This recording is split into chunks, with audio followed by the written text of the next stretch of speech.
Hi, today we're going to talk about ladder safety. That's what all these are for. You probably figured that out. And you probably also know that working with ladders can be extremely dangerous. But did you know that over the past 15 years, ladder injuries have increased some 50%, and that 97% of all those injuries were non-occupational? That means most ladder accidents happen at home, so we need to practice ladder safety at work and at home.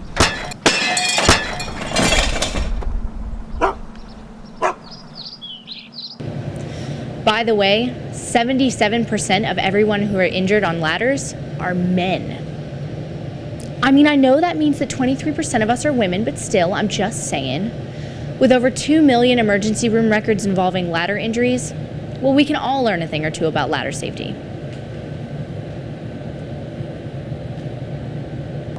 First, choose the right ladder for the job and inspect it before use. Is the ladder in good condition? No cracks or breaks? Are all the rungs or steps solid and attached well with no grease or oil on them? Do all the movable parts operate freely without binding or excessive play? If the ladder can't pass muster for being in good working condition, don't use it and mark it as such.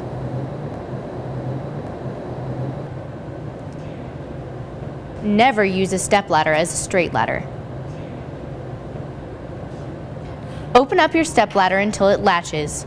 Lock the spreaders in place and make sure you're on level ground. Whoa! Your stepladder should be no more than 20 feet tall. Sure, thanks. Oh, and remember, don't ever step on the back of the ladder or the bucket shelf of the ladder. Or don't stand on the top of the ladder or the step next to the top of the ladder. Got it. Now. Single ladders which are not self-supporting should be no longer than 30 feet, and extension ladders which are not self-supporting should be no longer than 60 feet. And never tie ladders together to make a longer one, or two, or three.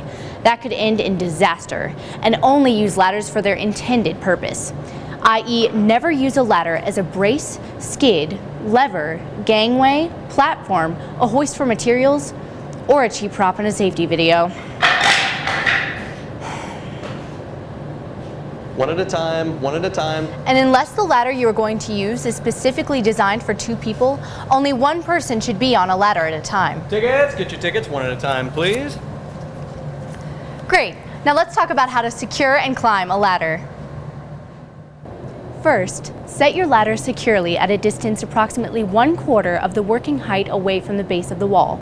That just means that if you have a 20-foot ladder that is resting against the top at 16 feet above you, the foot of your ladder should be 4 feet from the base of the wall, 1/4 the height.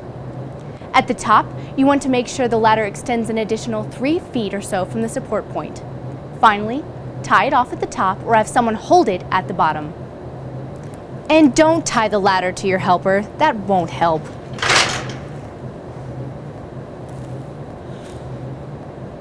Now you're ready to go up that ladder. Here's how. Check your shoes to make sure they're clean and won't slip. Face the ladder. Always face the ladder. Never twist or turn on a ladder. When you climb, maintain a 3-point contact, both hands and a foot, 1 rung at a time. That means you cannot, and that means do not, carry things while climbing a ladder. If the load is not too heavy or awkward and you're not too high up, a helper can hand you the material.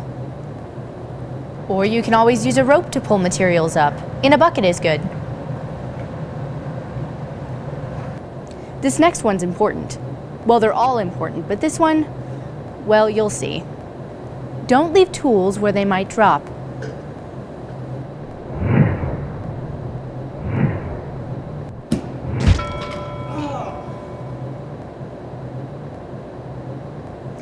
Of course, he shouldn't have been down there anyway, especially without a hard hat. Just to be sure, always keep the area under your ladder clear and never throw tools up or down. Hey, here's your hammer. Hammer! Never reach too far to one side.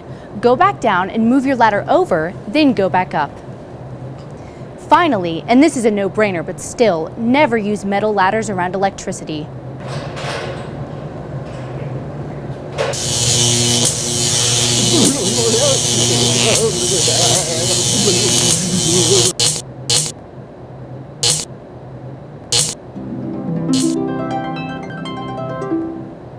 That's about it for the basics. If you want to know more about ladder safety, contact the ASU Safety Office. Goodbye and safe climbing.